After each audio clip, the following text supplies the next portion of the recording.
podemos estar diciendo que son descargas eléctricas anormales que se producen a nivel de corteza cerebral y dependiendo del lugar donde se manifiesta, me van a dar una repercusión clínica determinada. Me explico.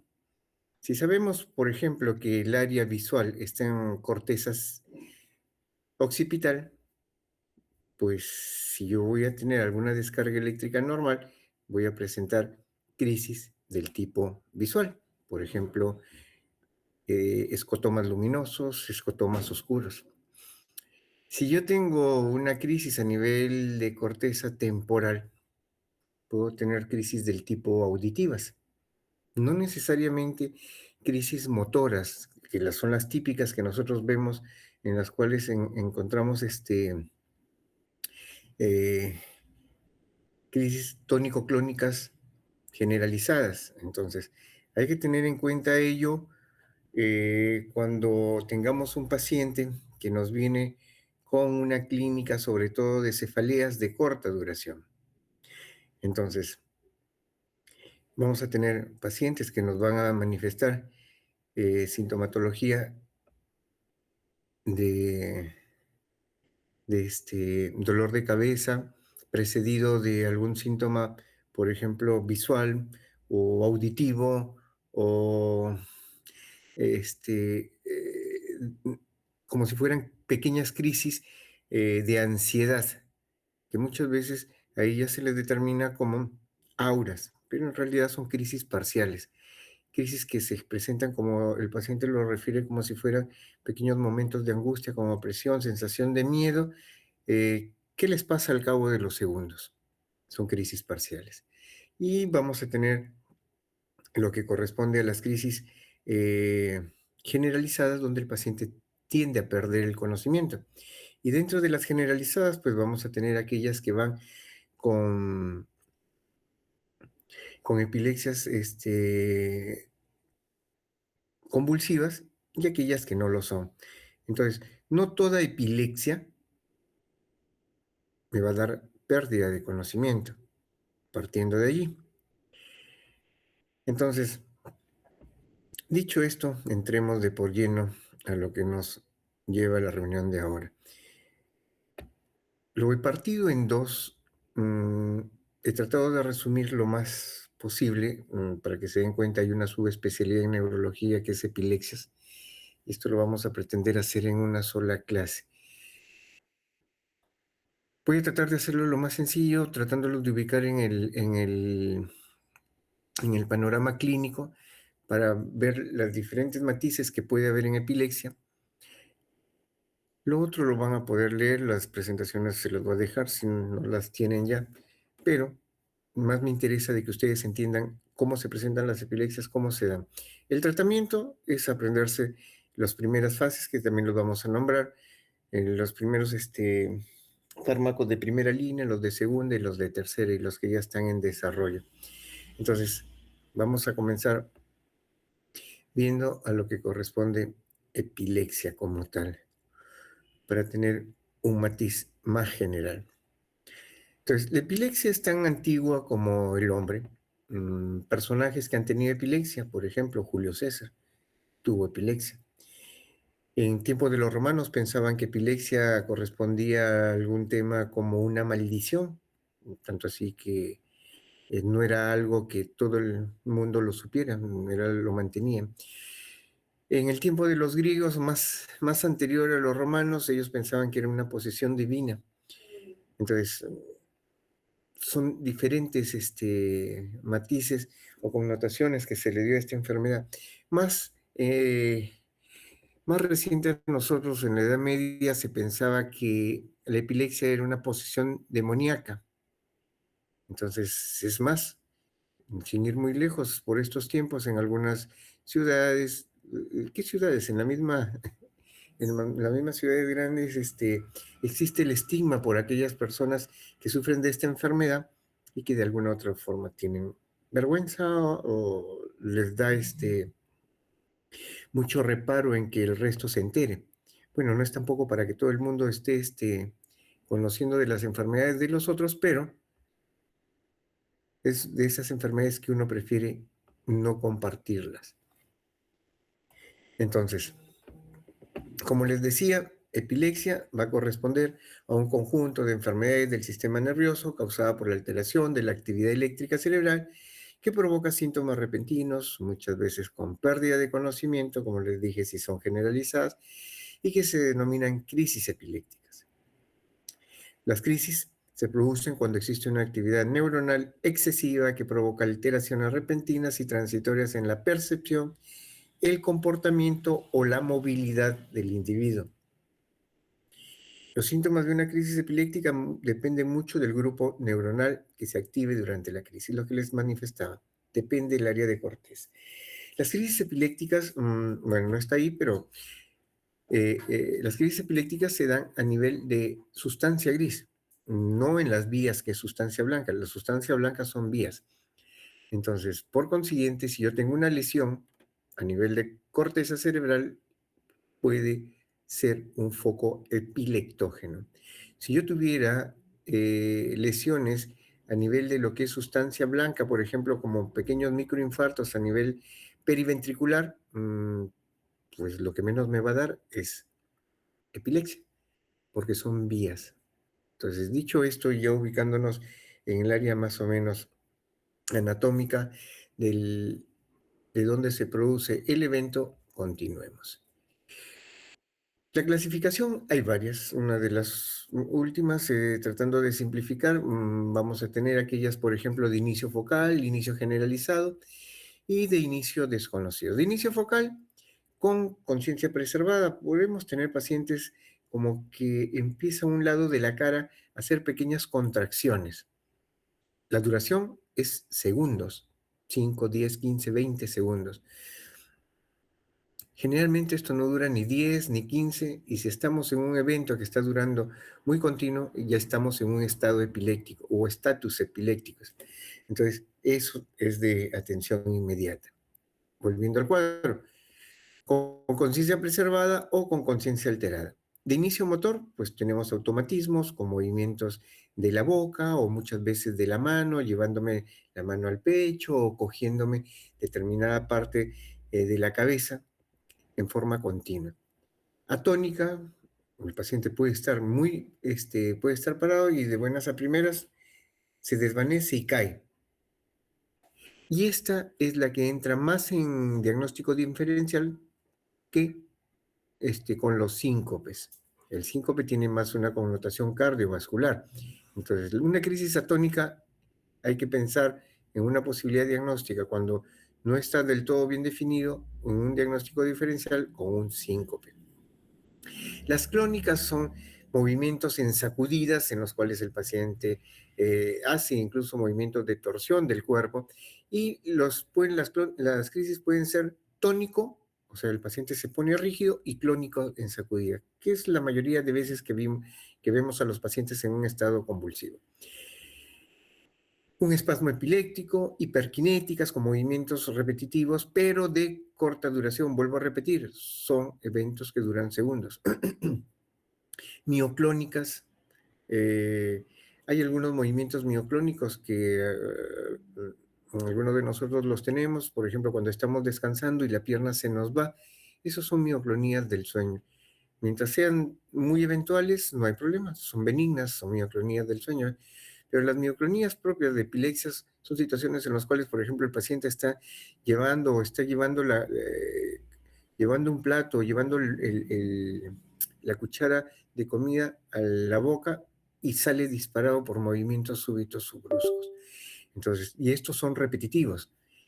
Son un tipo de crisis que son las mioclónicas y las tónicas que ya les había hablado que el paciente se pone rígido.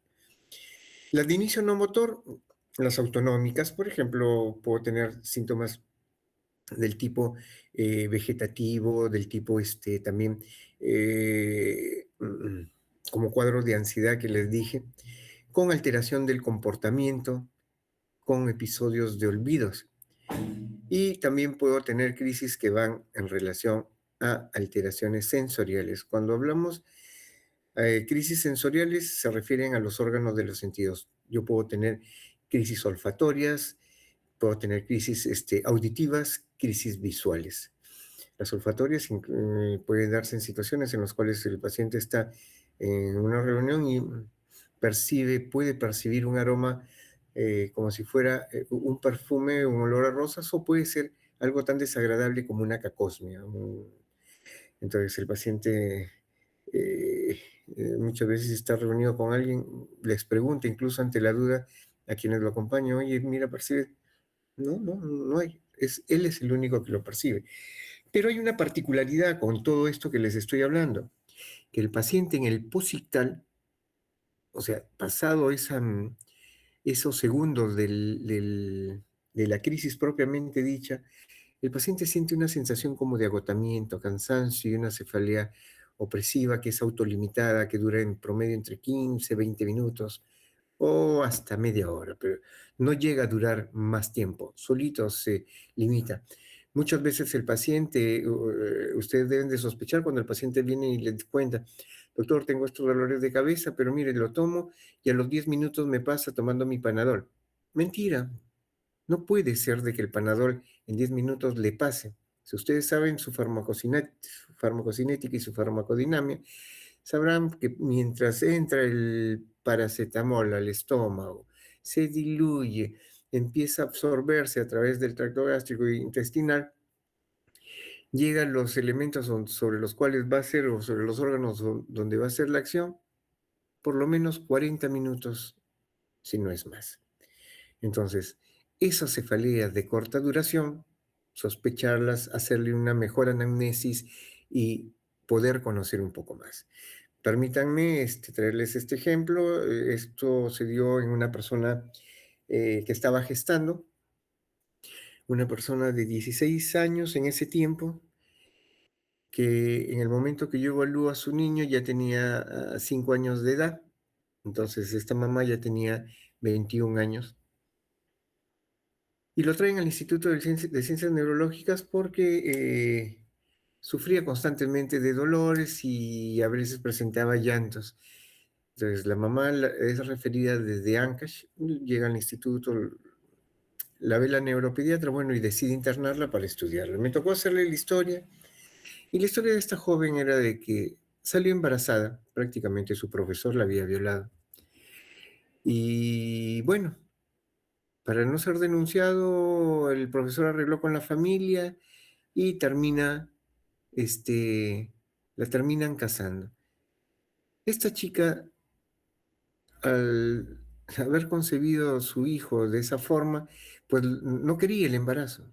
Los 2, 3 primeros meses del embarazo, ella lo refiere a la hora de hacerle la entrevista, que se golpeaba el vientre tratando de que el niño se le venga. Nunca se le vino, más bien tercer, cuarto mes ya le empezó a nacer, o quinto mes le empezó a nacer el instinto materno. Claro, su hijo ya lo tiene, ella lo ama, pero ese periodo no fue un buen embarazo. Al ahondar sobre el problema, eso fue en los antecedentes, al ahondar sobre el problema, ¿qué es lo que sucedió? No sé, doctor, mi hijito tiene dolores de cabeza a repetición, casi 4 a 5 veces a la semana. Llora muchas veces. ¿Y el dolor cuánto le dura? Le dura cortito nomás porque le doy su Panadol y le pasa. Le doy una cucharadita y le pasa. ¿Segura tan rápido? Sí, doctor, se calma y eso sí, toma su Panadol y se queda dormidito, cansadito. Bueno, algo no cuadraba ahí. Y por casualidad el bebé se queja de algo antes de que le dé, o solo es el dolor. Ah, sí, pues siempre me dice de que en su oído derecho escucha como un ruido bien fuerte y se coge su oído. Entonces, se le complementa el estudio con electroencefalograma y esta criatura lo que tenía eran crisis sensoriales auditivas. Era una epilepsia, no era una cefalea primaria, sino era una cefalea secundaria a una crisis posictal.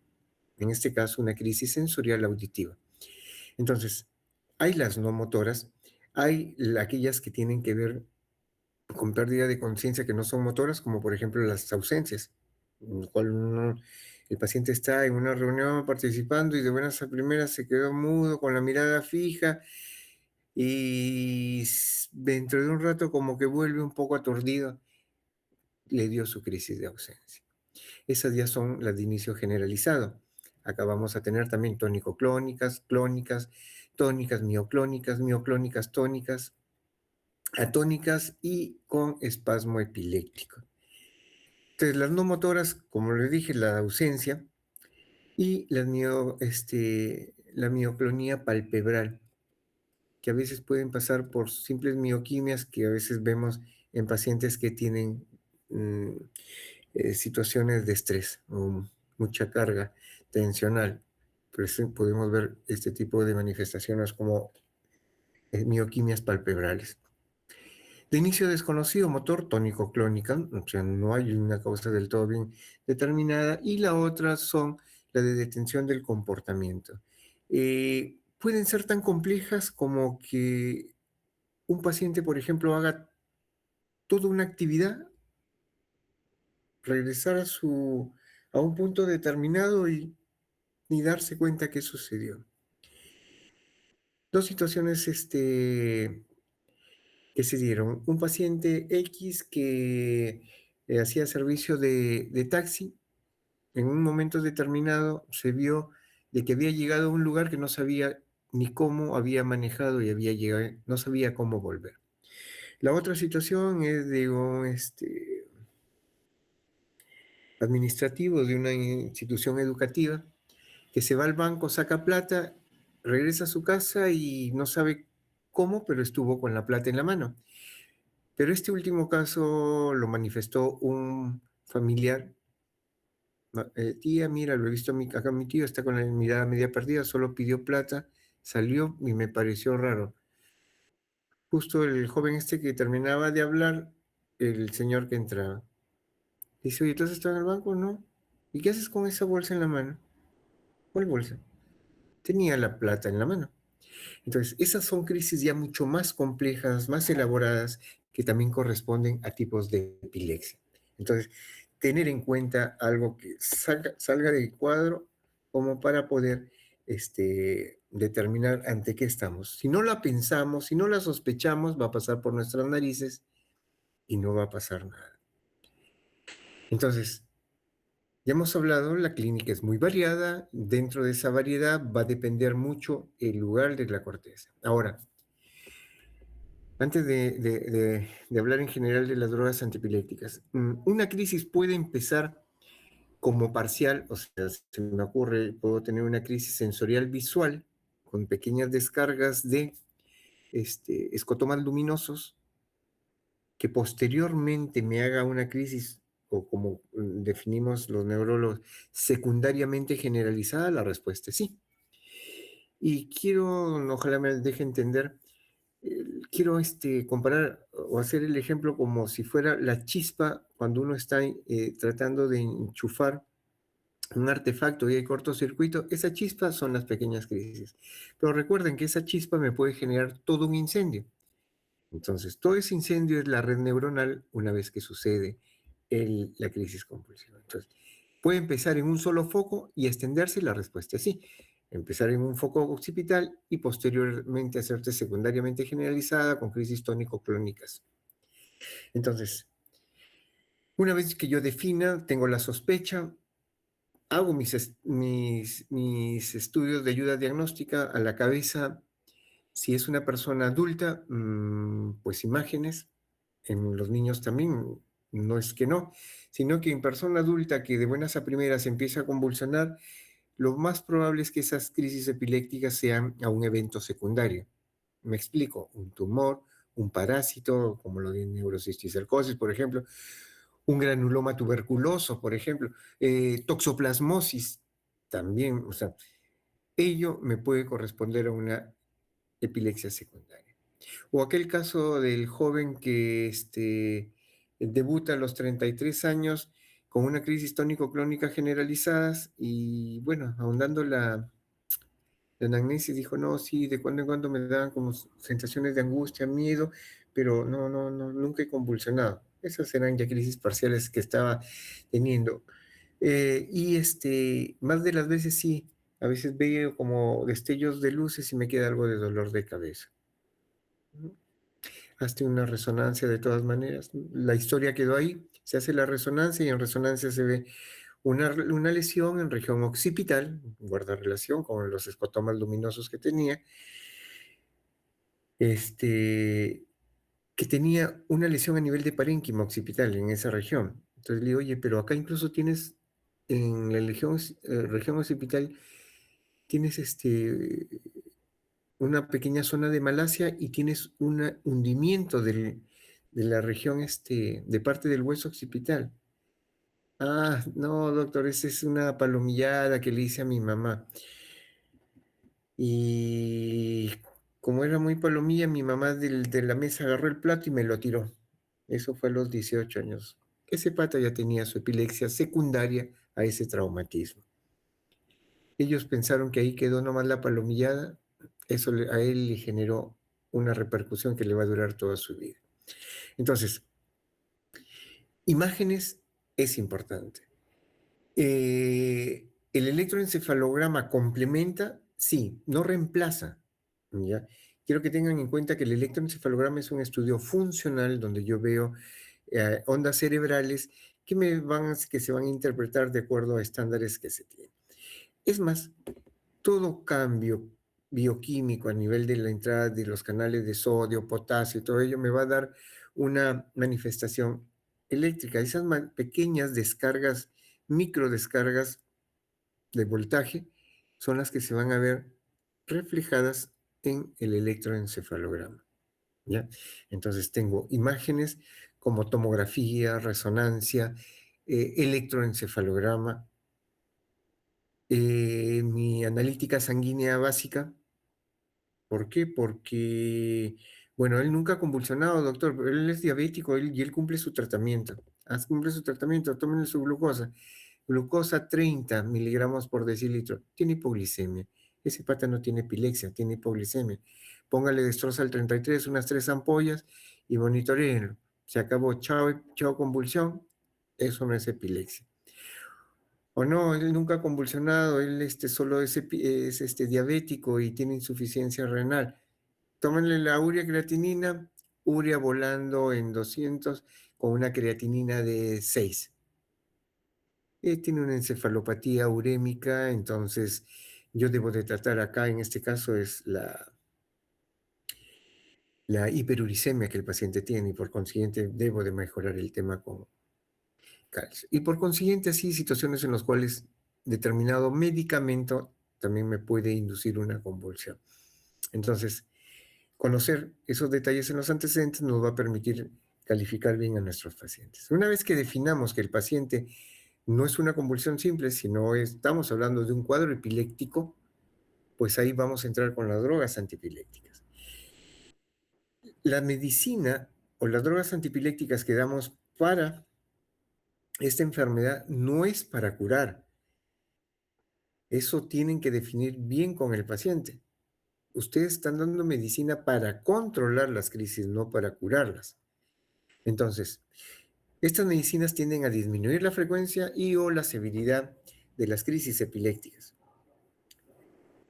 Trata los síntomas de las crisis epilépticas, pero no la causa de origen. Por ejemplo, volviendo a lo que les dije hace un rato, criptococosis, un granuloma tuberculoso, una neurocisticercosis, debo de atacar. Neurocisticercosis, si es viable, le doy la albendazol. Si no es viable, o sea, ya está muerto, está en fase granulomatosa o está en fase de calcificación, eso no se trata. Solo trato en este caso la epilepsia y lamentablemente si es que esa calcificación está en corteza cerebral, va a estar actuando como un foco epileptógeno. Entonces, a tener en cuenta. La meta es optimizar la calidad de vida, minimizando la incidencia de las crisis epilépticas y los efectos adversos de las drogas. Algunos que han rotado conmigo y espero que hayan visto algunos otros, bueno, para su curiosidad académica, porque no es nada agradable para quienes lo sufren. Hay personas que en el desarrollo de su lactancia o estar de recién nacidos o en su niñez temprana presentaron alguna complicación en el perinatal, como una hipoxia perinatal, en el postnatal como alguna enfermedad infecciosa, como una meningitis, por ejemplo, que me puede estar dando este tipo de problemas, me va a dar convulsión, me va a dar epilepsia. Entonces, estas personas van a quedar secueladas. Ellos, por ejemplo, tienen un problema de fondo y muchas veces no van a poder ser controlados con uno, con dos o con tres medicamentos. Y para el consiguiente debemos de estar en completa orientación a la familia para hacerles entender de que, si bien es cierto, vamos a pretender controlarlas, pero no los estamos curando. Y muchas veces no llegamos a parar de todas las crisis, de lo que presenta 3, 4, 5 diarias, podemos quedarnos con crisis que pueden ir una a la semana o 2, 3 al mes, eh, tomando 3 medicamentos diferentes. Entonces, tener en cuenta en la explicación que tengamos con la familia. En el desarrollo de las diferentes etapas en las cuales se inició tratamiento médico, pues Van Gogh se decía que tenía una enfermedad psiquiátrica, pero otros manifestaban de que sí tenía una enfermedad epiléptica, de esas epilepsias que no son del tipo convulsivas. Entonces era tratada con,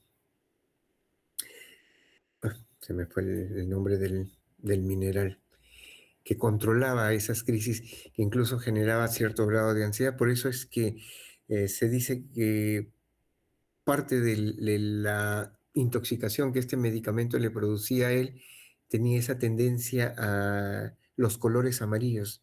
Si a alguno de ustedes les gusta el arte y han visto las pinturas de Van Gogh, se van a dar cuenta de la tendencia al color amarillo que hay. Entonces, haciendo una pequeña introducción a lo que corresponde al tratamiento y vean cuán temprano,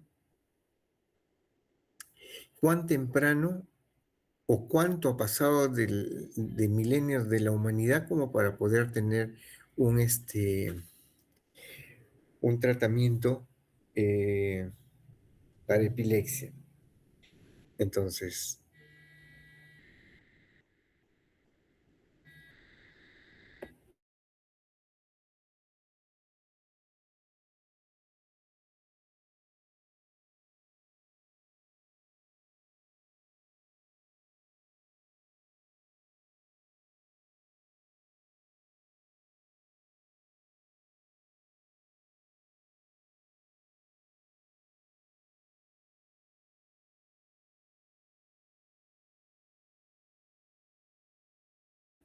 perdón, se me fue el audio.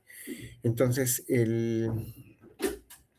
si se dan cuenta, prácticamente desde el siglo pasado recién aparece el primer medicamento que demostró que podía tener control sobre epilepsia, el fenobarbital, el viejo fenobarbital que todavía ustedes ven que algunos pacientes todavía lo usan.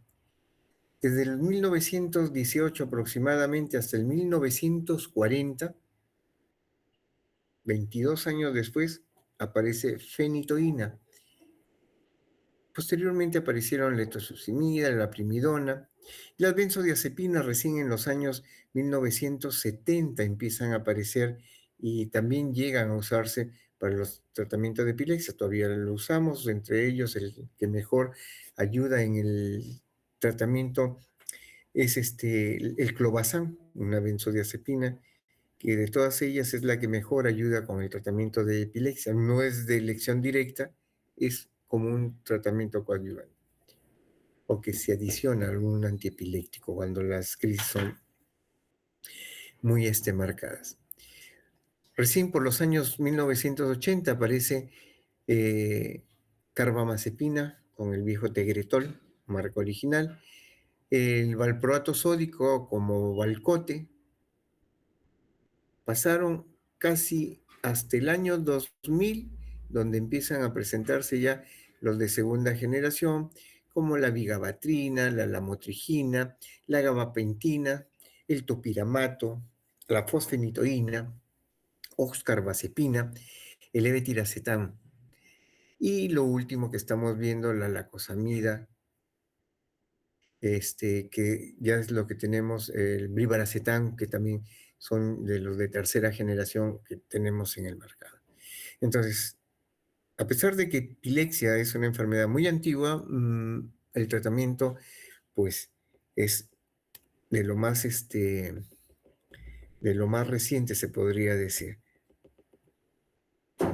Entonces, el tratamiento se basa en dónde va a actuar, si es en la fase, en la neurona excitatoria o en la neurona inhibitoria.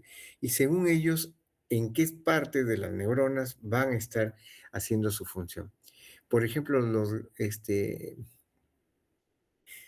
los GABAérgicos como la gabapentina, la pregabalina, actúan en las unidades beta de los canales de calcio. El felbamato actúa en los receptores NMDA para los canales de calcio-sodio. El levetiracetam en las vesículas liberadoras de la acetilcolina. Entonces, y así vamos a estar viendo a diferentes niveles cómo actúan los diferentes drogas. Esto es en el caso de la neurona excitatoria.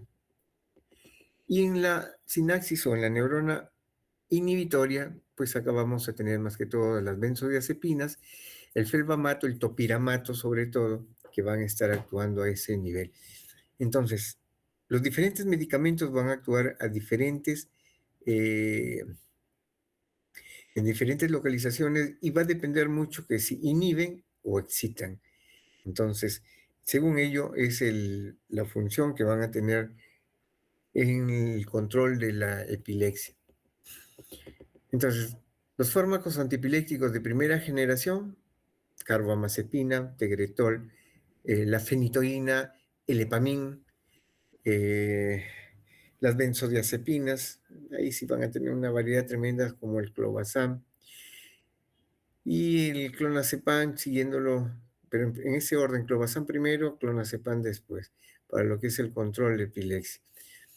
Entonces, si yo tengo un paciente que lo estoy monitoreando y viendo, dependiendo el tipo de crisis, y no me está haciendo ningún efecto, yo puedo pasar a las drogas de segunda generación. Y ahí tenemos la lamotrigina, la oscarbazepina, la vigabatrina, el levetiracetam. Y en los de la tercera, como les dije, la lacosamida, el brivaracetam, que también ya lo tenemos nosotros en el mercado, ya hace unos 10 años atrás, tenemos este tipo de medicamento.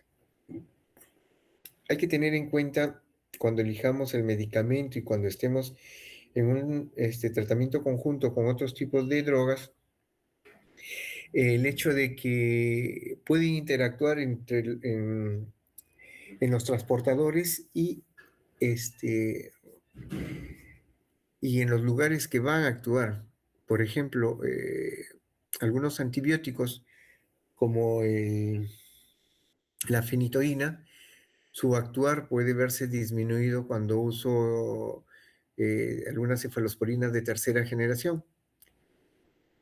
Esto no quiere decir que no lo use, sino debo de tener en cuenta que cuando los estoy usando en forma paralelo, uno de los dos va a estar haciendo menos efecto. El antibiótico quizá no puede estar haciendo el efecto en su totalidad o, al contrario, el antiepiléptico no puede cumplir su función de controlar la epilepsia por lo mismo que están actuando en competencia por los mismos transportadores. Entonces, en la absorción entra la droga al torrente sanguíneo y esto está determinado por la forma de administración, si es oral, rectal, intramuscular o intravenosa. Importante remarcar esto porque cuando veamos un paciente en un estado epiléptico, pues yo, si no puedo por la vía parenteral, pues considerar la posibilidad de la vía rectal en la cual le puede estar administrando, sobre todo cuando son criaturas en las cuales es de difícil manejo el tema de las vías periféricas. En general es completa para todas las drogas antiepilépticas, en sección gabapentina con un sistema de transporte saturable. El tiempo en que se realiza varía ampliamente dependiendo de la droga, la forma de presentación. Generalmente es lenta cuando hay alimentos en el estómago. Carbamazepina más bien se ve favorecida. Usualmente toma varias horas. Importante para tener en cuenta el momento en que actúa. Y este caso, por ejemplo, considerar cuando ustedes tienen un paciente eh, que les ha hecho insuficiencia renal, pero aparte ya venía con su problema de epilepsia. Entonces, ¿a qué voy? Si el paciente toma, por ejemplo, la fenitoína cada 8 horas, desde las 6, 2 y 10, y le toca su sesión de diálisis entre 8 y 9, pues la fenitoína que tomó se la van a ir limpiando y no va a quedar medicamento que cumpla la acción. Entonces, ver la estrategia tal en el cual el paciente pueda tomar el medicamento, pero casi a la mitad del- de la diálisis, porque entre que lo va tomando, se va diluyendo y se va absorbiendo, pues pasó 40 minutos o en la última hora de su diálisis para que el medicamento pueda ir circulando y no lo limpien cuando le hagan esta. Eso va en relación a lo que es la distribución. En el torrente sanguíneo, la droga se distribuye en todo el cuerpo, su solubilidad lipídica y unión a proteínas afecta su disponibilidad, lo que estábamos hablando. Las drogas pueden desplazar a otras desde su unión a las proteínas, como la albúmina, e inducir interacciones farmacológicas entre ellas. Un ejemplo es la interacción de la fenitoína y el ácido valproico. Ustedes deben de haber visto algunos pacientes que su médico le da fenitoína más ácido valproico, un poco jalado de los pelos, pero sí, hay colegas que lo dan. No, los dos no pueden darse, no debieran de darse porque actúan sobre los mismos transportadores. Es más, se van a restar. Una buena combinación es la combinación que hace valproato con la motrigina. Es la mejor sinergia entre todos los antiepilépticos cuando quiero combinar.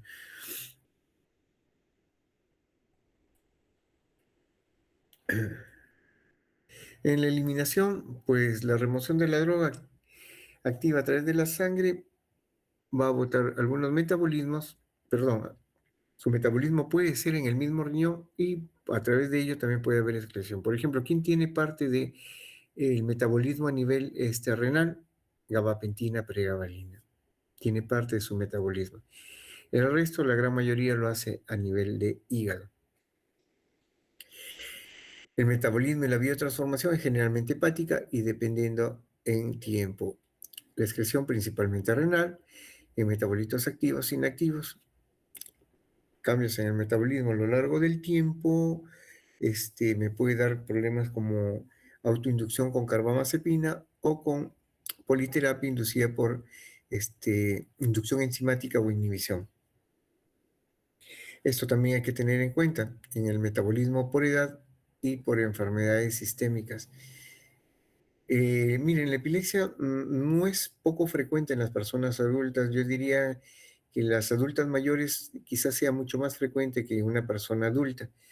Va a depender mucho el momento y la oportunidad en el cual le diagnostico. Entonces, si estamos hablando que a una persona adulta le voy a dar una droga antipiléptica, pues tengo que ver su absorción, tengo que ver su biodisponibilidad y recuerden, el metabolismo es mucho más lento en una persona adulta mayor cuando estemos trabajando dosis y tratando de personalizar.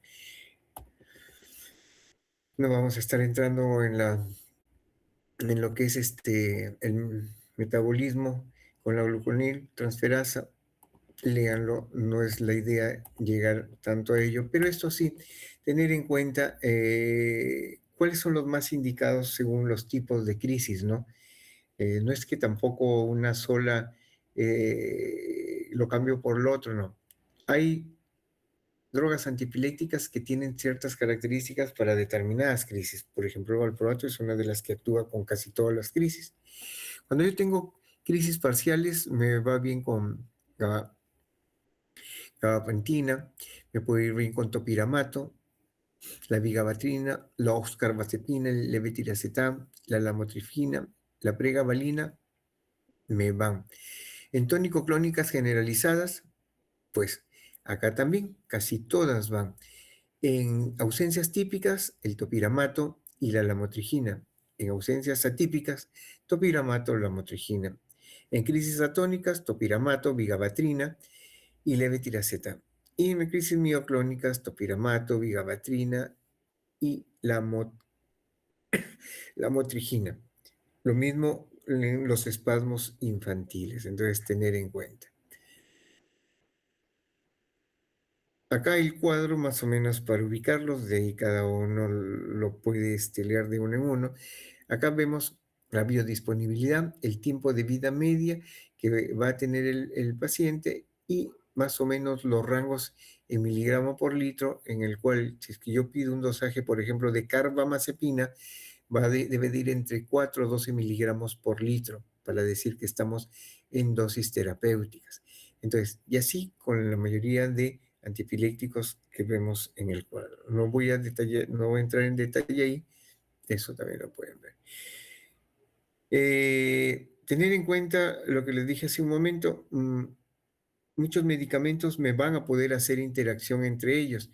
Por ejemplo, aquellos que usamos con anticonceptivos orales, aquellos que usamos con antibióticos, aquellos que usamos con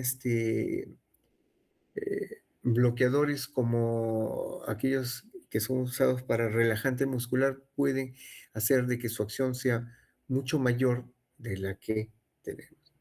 Tener en cuenta cuando usemos antiepilépticos, mm, no hay medicamento inocuo y la mejor prueba es que hasta el mismo paracetamol me puede hacer una reacción de Steven Johnson y llevarme por emergencia. Tegretol me puede dar Steven Johnson. Perdón, carbamazepina, estoy hablando de la marca comercial. Carbamazepina me puede dar Steven Johnson. Me pueden dar también otro tipo de alteraciones, el valproato, fenitoína.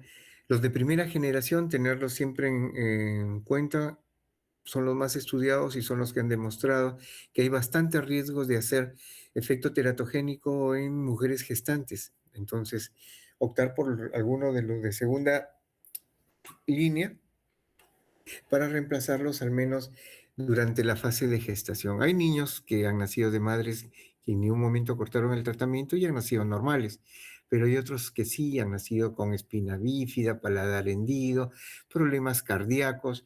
Entonces, no podemos correr esos riesgos en el hijo de alguna madre que sea epiléptica. Debemos optar.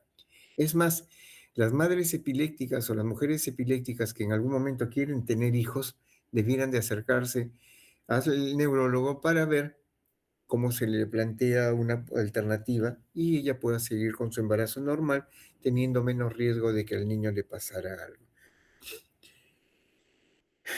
Lo que les estaba diciendo, las interacciones con algunas drogas, no voy a entrar en detalle ahí, y vamos a entrar en lo que es el manejo del estado epiléptico. El estado epiléptico es una emergencia médica. Muchas veces habrán escuchado el estatus epiléptico. En realidad debieran decirse el status epilepticus, porque si estoy hablando en latín, las dos palabras deben de ser en latín. Bien hablado en español es estado epiléptico. Entonces, el estado epiléptico es una situación en la cual el paciente entra en crisis una tras otra sin poder despertar de ella. Entonces, en este caso, lo que vamos a tener con el paciente es de que, a ver qué pasó acá.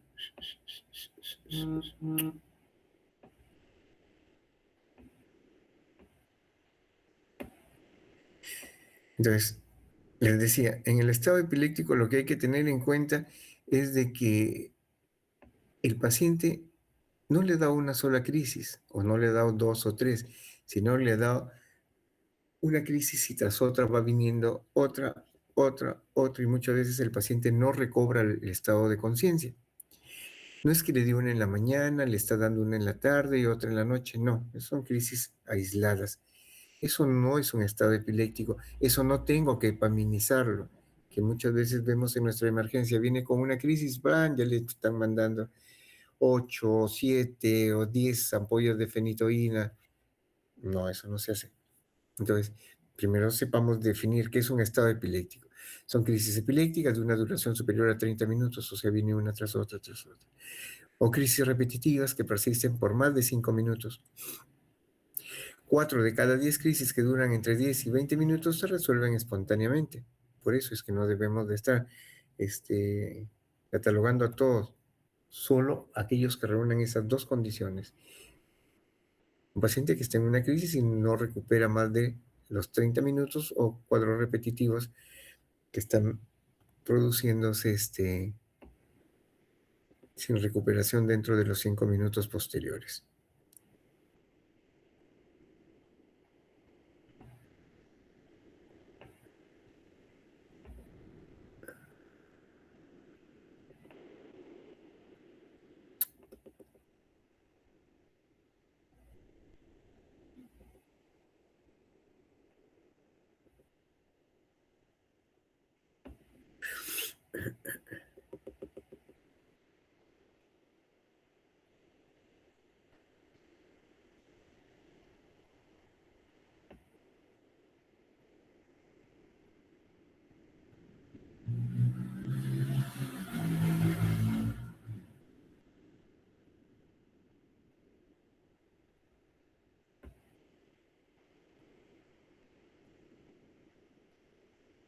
Espérense que tengo un problema con esto que no quiere salir. Entonces, para que tengan una idea, casi el 50% de los pacientes que debutan con un estado epiléptico vienen sin ningún antecedente de haber tenido una crisis previa. Y eso se da generalmente en personas que están debutando con una epilepsia secundaria. Algo les está produciendo. Las crisis convulsivas sintomáticas remotas usualmente están asociadas a traumatismos, anoxias o stroke. La forma más frecuente es el estado epiléptico convulsivo generalizado, ese que se den sacudidas, que todo el mundo ve. La incidencia de estatus epiléptico convulsivo generalizado es de 8 a 41 casos por 100.000 habitantes, con una mortalidad en adultos que puede ir entre 10 y 40%. Miren que no es poca cosa. Doctor, una pregunta, ¿qué es stroke? Stroke se refiere a un evento cerebrovascular en inglés. Stroke, que no se les haga extraño. Stroke. Muy bien, entonces, las tasas más elevadas de estado epiléptico convulsivo se dan en niños menores de 5 años y en personas mayores. Algunos de ellos, adultos mayores. En menores de 2 años, hasta el 80% de los casos se relaciona con crisis febriles. Y está catalogada como tal, convulsión febril. No los catalogan como epilepsia, sino convulsión febril. Bajó la fiebre, chao, se acabó el problema. Y solo se dan porque el umbral convulsivo se da ante temperaturas altas. Pero este tipo de casos solo se da en niños, en adultos no. No existe convulsión por fiebre en el adulto o en el adulto mayor. Ya, esto no existe, eso es solo en niños. La mortalidad en los 10 años siguientes al primer episodio de estado epiléptico es 2.8 veces mayor que en la población general que nunca ha tenido. La, más, la causa más frecuente de estado epiléptico convulsivo generalizado en el adulto, según un estudio Richmond, es la enfermedad cerebrovascular o lo que vieron hace un momento en inglés, stroke, mientras que en los niños la fiebre o algún proceso infeccioso. También, ¿qué es lo que puede estar dándose? Reciente cambio en medicación, cuando rotamos medicamento. Pero esto es lo que jalamos de la bibliografía americana, como pueden ver abajo en la referencia. Acá, ¿por qué vienen los que han hecho historia? Porque no se les dio la gana de tomar. Porque se cansaron de estar tomando las pastillas. En resumen es porque no toman. Las causas porque se cansaron, les fastidia el medicamento, sentían que estaban tranquilos, ya no toman. Entonces, eh, ahí debería de haber otro puntito donde la causa es abandono del tratamiento. Los estados epilépticos en niños pequeños, pues vamos a ver que pueden ir con los típicos con espasmos del infante o algún estado epiléptico con alguna incompatibilidad, por ejemplo, ABO, que puedan haber en determinados pacientes. En niños mucho más grandes que ya están en colegios podemos tener, o en algunos albergues, estado epiléptico por fiebre, enfermedades raras como el síndrome de Landau-Kleffner, que también puede darse, o aquellos que son más que todo, como vimos, por algún proceso infeccioso. El estado epiléptico puede ser convulsivo o no convulsivo.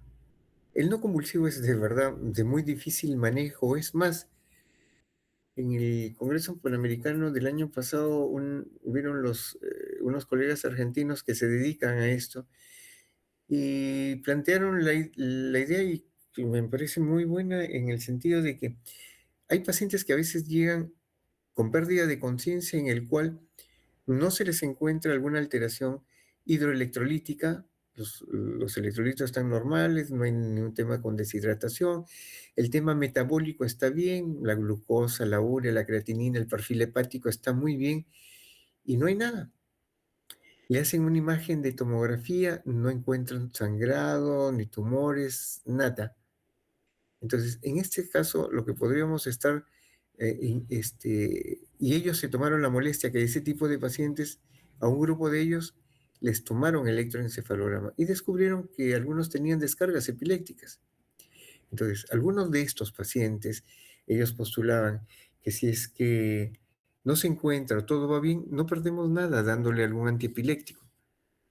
A los que ellos intervinieron y les dieron antiepilépticos, como por ejemplo valproato viendo venosa, al cabo del mediodía empezaron a despertar.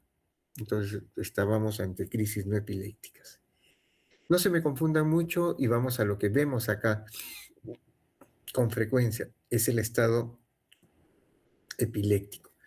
Entonces,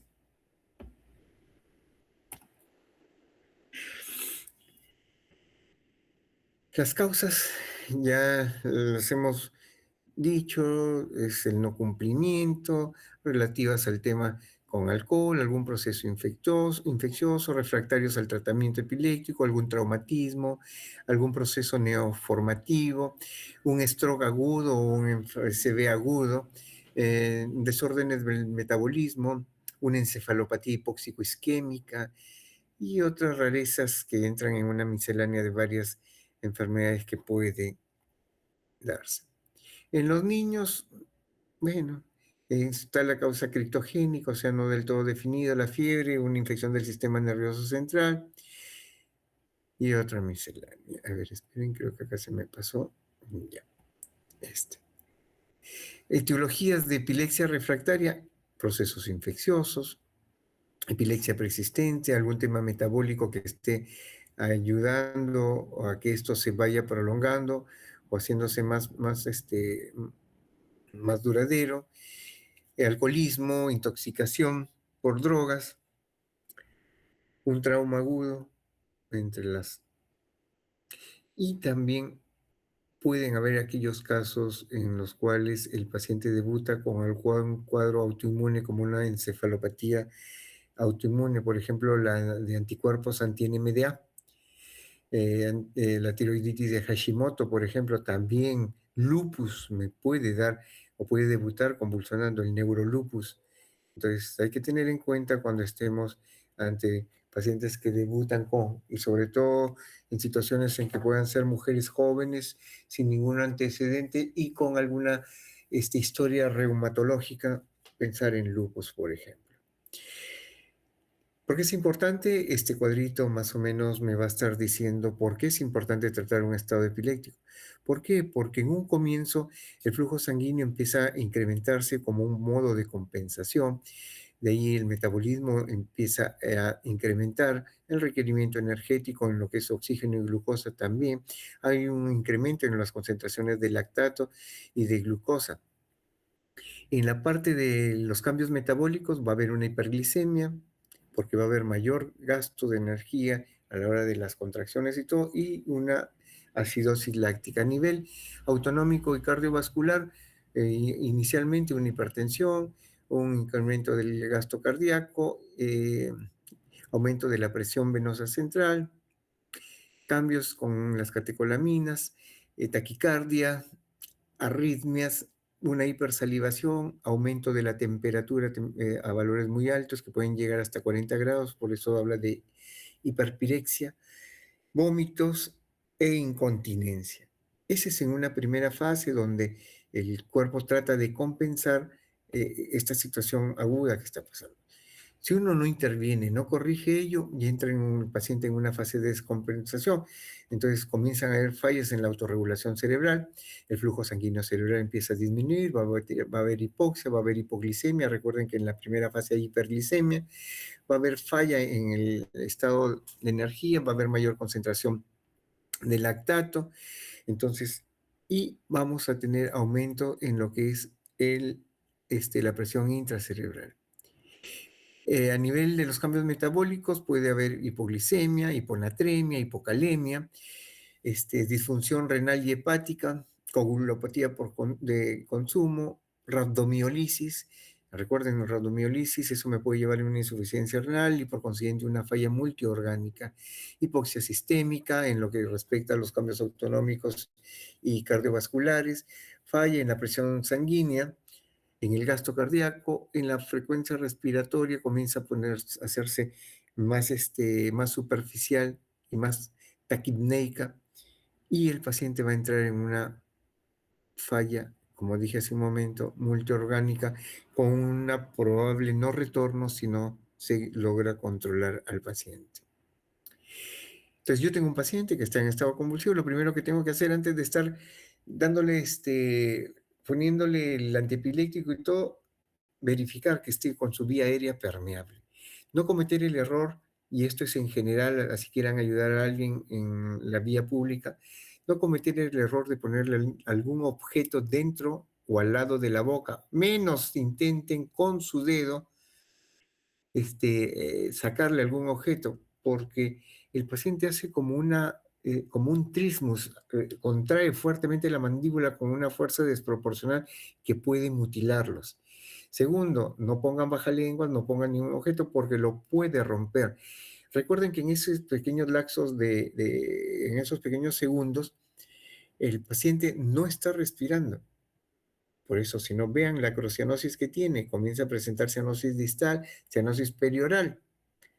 Entonces, si yo le pongo un bajalengua y lo muerde, y alguna vez han visto a algún paciente, vean, cuando está ya el paciente volviendo, empieza a respirar, hace un respiro profundo, se puede llevar ese objeto hacia la boca. Bastante ayudamos con poner la cabeza de ladito para que drene los fluidos como la saliva, por ejemplo, y no estar ahogándose posteriormente. A eso, Bueno, doctor, ¿y una almohada? perdón. Doctor, ¿y una almohada se le puede poner? Miren, ponerlo en un lugar donde el paciente en ese momento no esté convulsionando, no se esté sacudiendo y que en la sacudida se pueda lastimar. Tanto así que hay pacientes que ya sienten, ellos presienten cuando les va a venir y buscan al lado de un mueble, al lado de una cama, o se ponen contra la pared para que cuando empiece la sacudida no se lastimen mucho. Entonces, tú me dices, en una almohada siempre y cuando estés en la casa. De preferencia, yo te diría que no tanto, me ayudaría bastante con que gires la cabeza en 45 grados hacia un lado, porque ahí va a hacer de que drenen las secreciones y hasta en cierta forma protejas la cabeza de que no se golpee. El paciente cuando entra en una crisis a veces tiende a lastimarse la lengua porque se la puede morder y puede haber relajación de esfínteres. ¿Ya? El paciente se puede orinar o se puede cagar literalmente. ¿Ya? Hay relajación de esfínteres. No sucede con todos, pero puede llegar a esa situación. Entonces, a eso se refiere en tomar en cuenta el ABC. El dosaje de la glicemia, ya les expliqué, una convulsión puede ser por un tema de hipoglicemia y eso yo lo puedo corregir dando algún tema con destroza el 33, pásame 3 ampollas, le pongo. No se preocupen si es que se fueron a 150 o 180, preferible en ese caso es tenerlo hiperglicémico. Claro, a esos valores, no hablo de 400, 500, 300, no, no. Con 3, 4 ampollas me puedo ir a 120, 130 o 150. ¿Ya? Y le sigo poniendo conforme el paciente me vaya despertando. En mi marcador ahí es que el paciente vaya despertando. Entonces, tener en cuenta ello. También en bolos de destroza en pacientes sobre todo con signos de malnutrición o que tengan signos de alcoholismo crónico. La mayoría no llega con esas condiciones, así es que, pero puede haber algún paciente alcohólico tener en cuenta el uso de la tiamina. Mayor susceptibilidad a la benzodiazepina dentro de los 10 primeros minutos posteriores a la crisis. Miren, acá de manejo corriente tenemos el diazepam. Si estoy en un hospital y puedo tener acceso al midazolam, podría usarlo, pero es un poco más fuerte. En algunos países como Estados Unidos, Argentina, México, creo que también lo tienen clonazepam endovenoso, entonces puedo usar. Entonces, en un primer momento, yo puedo estar usando los antiepilépticos para en lo que es el uso de, como primera línea de tratamiento. Muchos pacientes tienden a ceder con esa ampolla endovenosa que se puso. El tema es que si es que estoy en mi centro de salud en la punta del cerro y no tengo una enfermera, o quizá la enfermera puede ser muy empeñosa, pero está muy nerviosa y no logra canalizar bien, lo que yo debiera de estar haciendo ahí es el manejo del diazepam vía rectal. Y eso tienen que estar manejándolo porque eso le puede ayudar a su niño. Con una jeringa de tuberculina lo dosifican y vía transrectal pueden ponerle, por supuesto, quitándole la aguja. Es solo con el tubito. ¿Ya? Entonces, son medidas que se debieran de hacer cuando uno no puede tener acceso a ello. Entonces, teniendo esto, lorazepam no tenemos acá, pero en otros países que los tienen, más o menos la dosis es 0,1 miligramo por kilogramo y administrarlo en el lapso de unos 2 a 3 minutos, menor probabilidad de difusión por el tejido adiposo y el tiempo de vida media puede durar entre 8 a 35 horas. El clonazepam si lo doy a dosis de 0,025 miligramos por kilogramo, perdón, y tiene un tiempo de vida media de 38 horas.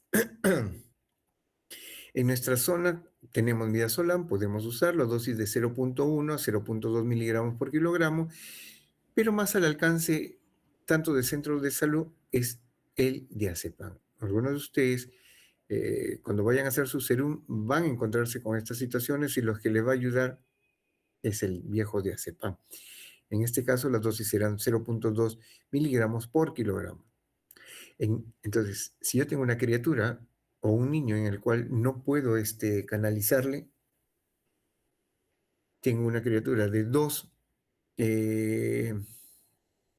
kilos, se me ocurre, perdón, de 10 kilos, y no puedo canalizarle, serían 0,2 por 10, son 2 miligramos. La ampolla trae 10 miligramos por ampolla.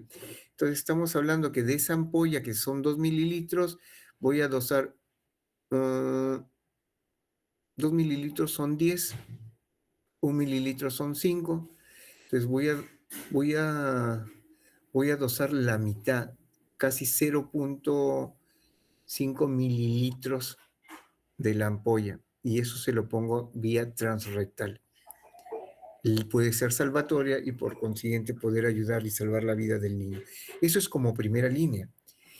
Entonces, si el niño respondió, bacán, lo termino de manejar y posteriormente lo estoy enviando. Pero si el niño no responde o el paciente no responde, yo lo estoy enviando a un establecimiento de mayor complejidad. Y aquí ya entran a tallar en la segunda línea la fenitoína, el fenobarbital y el valproato. El valproato también tenemos, por si acaso, en Chiclayo, en ampollas, por si acaso. Valprax es el que lo trae en ampollas. La fenitoína, pues en dosis de infusión de 50 miligramos por minuto. Esta tiene un tiempo de vida media de 24 horas. Mucho cuidado, fenitoína deprime la respiración, igual la fenitoína, perdón, igual el diazepam, así es que tener cuidado. El fenobarbital es otro que también tiende a deprimir, por consiguiente, se hacen en establecimientos de mayor complejidad ante cualquier problema el soporte ventilatorio. El valproato, igual que los otros anteriores, fenitoína y fenobarbital, se da por infusión más o menos a 20 miligramos por minuto, y este es un inhibidor enzimático y hay que tener cuidado cuando hay El problema hepático porque me puede producir una encefalopatía hepática. Ya en tercera línea, fenobarbital, tiopental entran a tallar, pero esto ya se hace en un establecimiento que cuente con una unidad de cuidados intensivos. ¿Por qué? El propofol, el midazolam, ya dosis, porque el paciente, el tema respiratorio se puede deprimir. Entonces, a ellos ya entran en pseudoanalgesia y ya es manejo más de la unidad de cuidados intensivos. Antes se decía, el paciente viene, le pongo sudazepam, no reacciona, 10 minutos cuanto mucho, la fenitoína no responde a la epaminización que se está haciendo, 20 minutos, media hora, pasamos a fenobarbital. No responde, veían los de tercera línea, pasarlos a analgesia. Pero nos estamos dando cuenta en un término que ustedes lo deben de haber escuchado cuando hemos hablado de enfermedad cerebrovascular y de las infecciones. Tiempo es cerebro. Entonces, si yo dejo que ese tiempo vaya discurriendo, eh, voy a tener mayor daño. Entonces, lo que ahora se tiende a hacer es con diazepam. No responde, de frente voy con fenitoína o valproato o fenobarbital. No me responden en esa segunda línea, cedo analgesia. Entonces, todo ese actuar no debe de pasar más de la hora, porque si no, vamos a tener un daño más permanente. Y esto lo podemos graficar, acá se ven las dosis, cómo se deben de dar, en esta figura, donde en la segunda, en el segundo intento ya no debe de hacerse, porque estamos perdiendo cerca de 20 minutos en el cual el cerebro puede ir dañándose de frente que pasa intubación. Y esto nos va a dar una pauta en esto. Entonces, en una primera línea, llega el paciente, lorazepam, acá no tenemos lorazepam, tenemos diazepam, le damos. No responde, paso a fenitoína.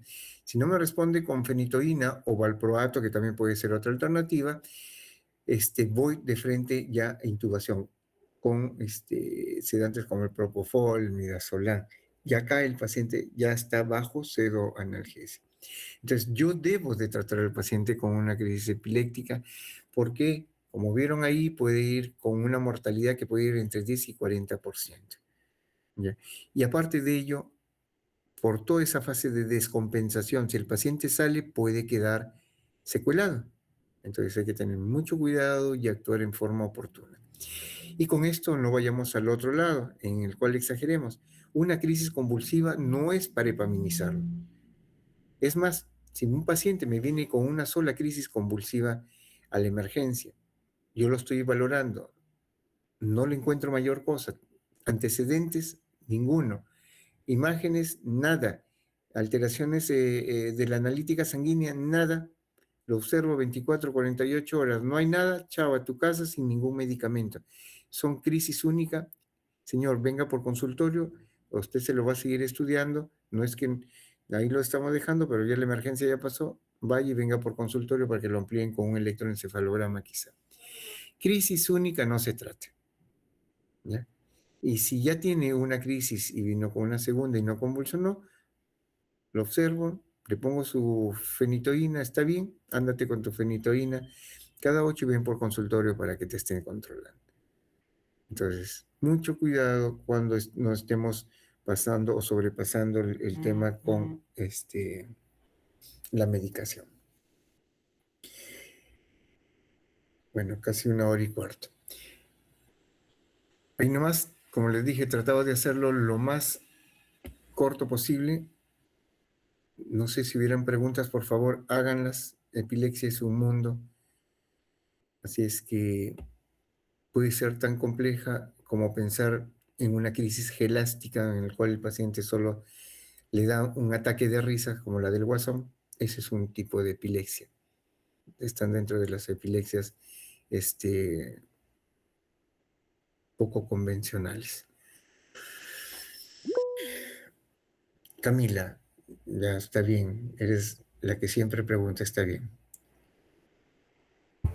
Buenas noches, doctor. Mi duda es, en el caso de las gestantes, bueno, para evitar en este caso las malformaciones, ¿qué se prefiere utilizar, la lamotrigina o el levetiracetam? Cualquiera de los dos. Y te diría el que tengas en tu stock en farmacia. Ya, cualquiera de los dos, pero para mí los dos son muy buenos, los dos son de segunda línea, pero a veces con la motrigina hay algunos pacientes han presentado una eosinofilia. Entonces, hay que ir monitoreándolo y es más, con la motrigina hay que ir titulándolo. Dentro de los medicamentos que yo puedo dar de frente, de saque, sin llegar a titular, porque carbamazepina también hay que ir titulándolo, o sea, ir con dosis menores a las dosis plenas. Con el único que yo puedo empezar así con esa tranquilidad de no tener mayor problema es con el valproato sódico. Con él lo puedo titular de frente desde el primer día, le puedo dar las dosis plenas, una tableta cada 8, por ejemplo. Entonces, la pregunta es, ¿con la motrigina o levetiracetam? Con cualquiera de las dos, la que tengas a la mano.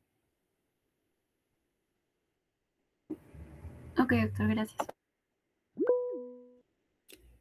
A ver, Christopher. Te escucho, Christopher.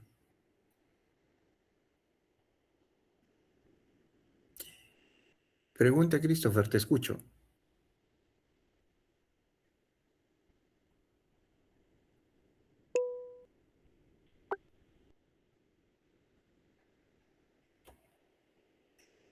A ver, Christopher, pregunta. A ver,